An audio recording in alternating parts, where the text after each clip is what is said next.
So,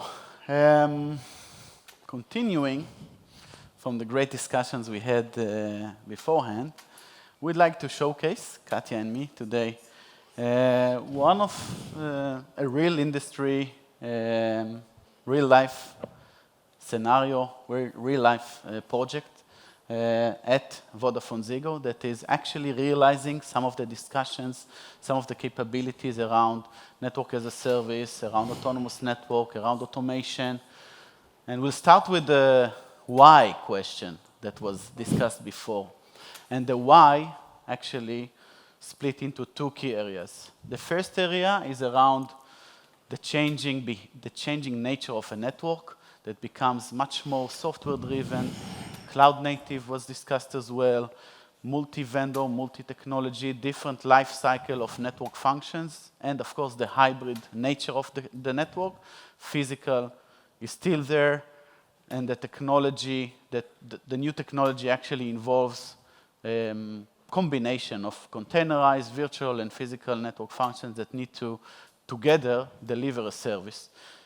The dynamic nature of a service, the dynamic sizing of a network, which is adding complexity.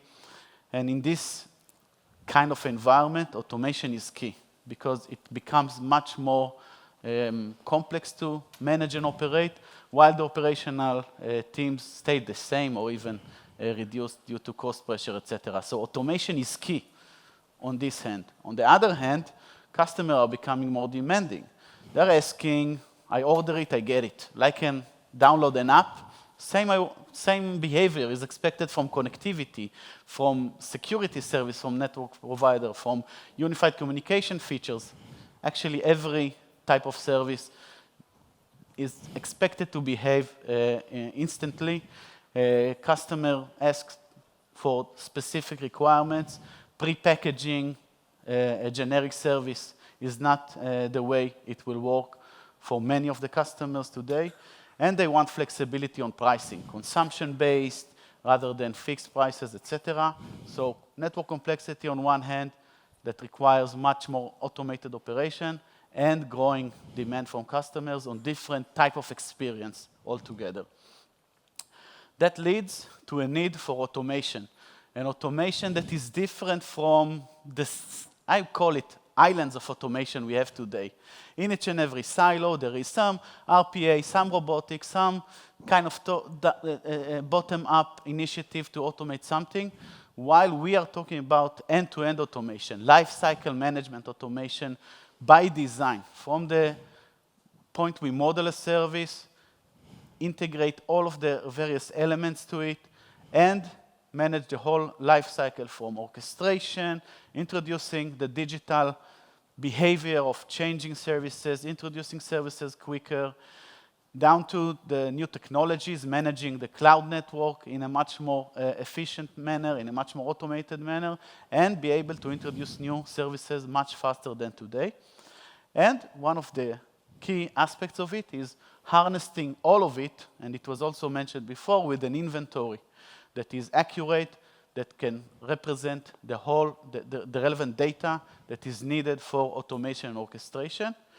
And all of this needs to be enabled by a standard way, consistent manner to interact with the network, both from exposure standpoint and also from how you instantiate and operate and manage life cycle of network functions.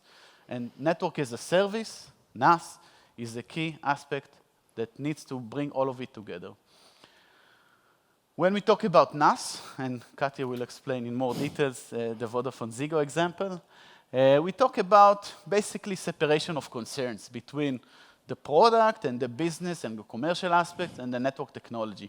So it was also mentioned before, Ibrahim and others talked about the multiple technologies in the network and how each and every technology comes with its own EMS, NMS, OSS, and dozens of systems that needs to be managed, creates the spaghetti, creates the complexity of integration from IT and from digital to each and one of these management systems. So we're in a situation that nothing is consistent, nothing is reusable. Every change is impacting commercial aspects, other products, because it's all related end-to-end. we need to move to a situation, to a layer that abstracts the network, that is serving as a standard way to interact with the network from the get-go, from the point we design a service. And this is NaaS. NaaS is about exposing the network in a standard manner, and can be a combination of multiple standards. It was mentioned before. We have 3GPP, we have TMF APIs, of course, we have ETSI. At the end of the day, we need a coherent way to expose it and then mix and match it together. With that, and of course, there are multiple KPIs, business value, again to the why, reducing delivery, life cycle, reducing cost, 95% automation for every operational task, and there are multiple other targets as in terms of KPIs that we are targeting. And with that, I'd like to move to Katja, which is the interesting part of this discussion. Thank you. Thank you. Well, if you look at the left side and the right side, you already see a big difference, right?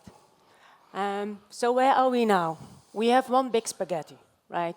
So if you look at most of the telcos, we have stovepipes in our network. There are very big chunks, all completely tied up together, right? They speak all in different languages with a lot of different IT systems on the top. So it's all very much non-reusable. It's all very bespoke. And there's a lot of manual activity. So you can imagine, if you want to change a little thing in an IT system, it could be that affects a lot of network systems. And all those network systems, I just mentioned before, you need to retest them. The same counts for the other way around, right? If you want to do a simple upgrade in your network, in one of the stovepipes, it's one system out of the whole stovepipe, in one of the silos, you have a lot of retesting to do in that silo and also in the top. So if you look at the efficiency, you need to change, right? We cannot continue building in these pipes. If we continue building in the silos, it will be so huge, it's a dead-end street. So what we are trying to achieve, and we made the first start, is that we said, okay, we need to start with the decoupling of IT and network. If you make a decoupling between IT and network, you can move more flexible. So you can do changes in your network without having all your IT colleagues worrying about the stuff that you are doing in your network, right? And the other way around. It also gives flexibility to the IT people. By doing that and saying, okay, guys, let's talk the same language, it also makes it easier that if you build a certain API or call it a plug to the northbound, you can keep reusing it. It's easy because most of the people, if they have a language that they can talk to, it's easy to build something else again in the same language, right? So instead of having all the different types, it's easier to have a few standards. If you then look at the network side itself, you see that we are planning to cut up all the stovepipes into small pieces. We will not rebuild all the services. Greenfield, as mentioned before, you need to pick, right? You will not rebuild all the brownfield that you have. But you need to be very conscious what you touch. So take a few where you know, okay, we will use them in the future and build them as sub-services. Make smaller building blocks. Make sure that one of the building blocks can be reused with the other one. And that gives you the advantage that if a certain building block is built once, you can reuse it for another service by just getting it all together. Yeah? I'm going to show you how we put that in our organization. So we have a big layer, we call it a network as a service layer. In that layer, it looks really simple, APIs look really simple, they're quite complicated, right? To make a simple API, that's difficult. Create a bad API, that's very easy, right? It's all about the coding and how well you do it. And if you look at the network as a service layer, we have a lot of different building blocks in it. Cross-domain orchestrators, domain orchestrators. What do we use? We use the cross-domain orchestrator from Amdocs. And why? We have a converged network. And in a converged network, you have a lot of vendors. As I already mentioned, they all speak different languages. So we need to make sure that if we build a service, or if we want to connect existing environments in our landscape, in the network, towards network as a service, we can consume it. So if you look at this picture, the technical part for a lot of people is very easy, right? We like to learn new technical stuff. It came up many times before. We did 2G, 3G, 4G, VoLTE, now we are moving into 5G. Doing 5G, you will need to make sure, looking at the complexity this service brings, that we need to get the automation in, right? We cannot do that by hand. You need to automate it from the start. And to do that, you need to keep in mind that if we build sub-services in the technology domains underneath, you can reuse them and consume them and make sure that you, every time again, that you need something from the transport area, whether it's for a fixed service or whether it's for a mobile service, you can reuse it and consume it. If you then look at the second topic, and it already mentioned several times, it's not the technology that is the most difficult one. It's the people. Right? It's all about the mindset. So what is my challenge? 50% making sure we build the technical stuff that we want and what we need. The other 50%, getting all the people on the train, right? Guys, we are building it. Why? I don't like it. I want to connect. I want to log in via CLI because I did that for 20 years. People don't like changing the behavior that they have. They need to get on the train and understand why we need to do this, that there is an efficiency that also for them is very beneficial, that they have less lifecycle management time, that it really makes it easier to resolve all the vulnerabilities they have in the security, that it's easier to do the stability. But people need to understand that as soon as you go into this area, that you need to build from the top to the bottom instead from the bottom to the top. So we're so used putting hardware in and waiting till it's done, putting OS in, putting applications in, putting a config in, while a customer currently, they want to press the button, it needs to be there, right? And only when customers can express, this is what I want, and the people on the floor who need to build it understand why that need is there, they are willing to change. And otherwise, we will keep moving around. And then looking for the future. Well, we have some stuff in, right? We are still quite heavily building. We have a cross-domain orchestrator. We have domain orchestrator. We have the first SIP trunks live, where we provide service to B2B customers. So we have some services for B2B customers that we have already built and already commercially in production. We also have some services in the network, right? So customers don't see it, but without it, it would take like 150 people for 4 years to get the work done that we now automated. It's all about exposing the right value on what will I automate and what will I not automate. And looking at the future, I always say, guys, we need to put in the balance. You have sell and grow, as we call it. Sell is the demand from the business, the new services, the questions from B2B, I want to have this now. On the other hand, you also need to keep focus on the grow.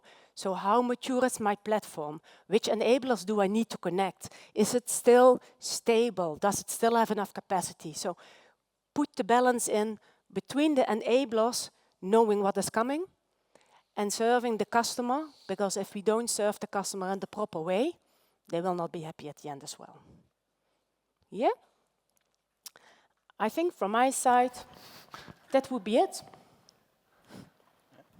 Okay, a couple of questions, I guess, for both of you, and it's very, very interesting. Somewhat re-asking the question I asked Ulrich earlier, which is, in the sense of network as a service, what are you seeing as the cultural changes, cultural changes within the organization that are needed to properly support the idea of network as a service? Because we're very used to being kind of buffered by order management systems, etc., not presenting to potentially unknown developers or applications, etc.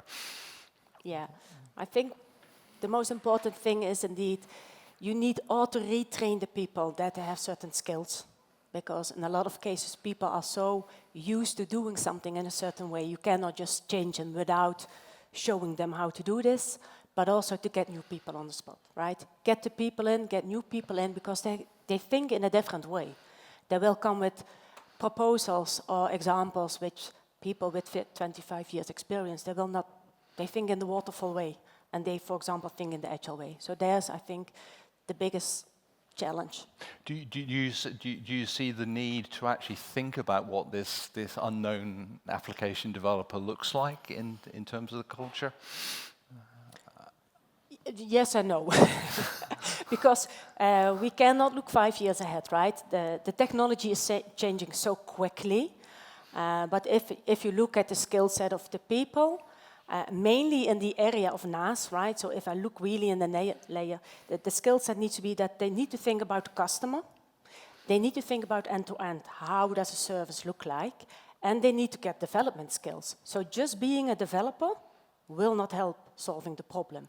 So the people that would like to develop, but also sense, okay, this is what would really be beneficial for the company, for customer, and also have that end-to-end view, those are the people that you need. Okay, fantastic. Many, if I can come to you next, I guess talking about the elephant in the room, the legacy systems, which are often, you had a lovely diagram earlier with the vertically integrated, but often they're very, not just vertically integrated, but they're actually very heavily tied to one way of being used in the network. How do we deal with the legacy systems? How do we deal with the fact they may be quite brittle if you start using them in ways that they were not anticipated to be used in a network as a service? How are you seeing that evolution? Yeah, so it's a great question. It was also discussed before. One of the key aspects is to be able to ring-fence legacy and integrate it in a way to the NaaS layer. It doesn't mean that you need to migrate the entire data into converged inventory. You can federate in a smart manner. You can actually include in the model the relevant top level of the legacy that you interact with from the NaaS layer. So define this quote-unquote service contract between the legacy in a factory manner. So it should be the same for each and one of the legacy. This is the secret sauce of it.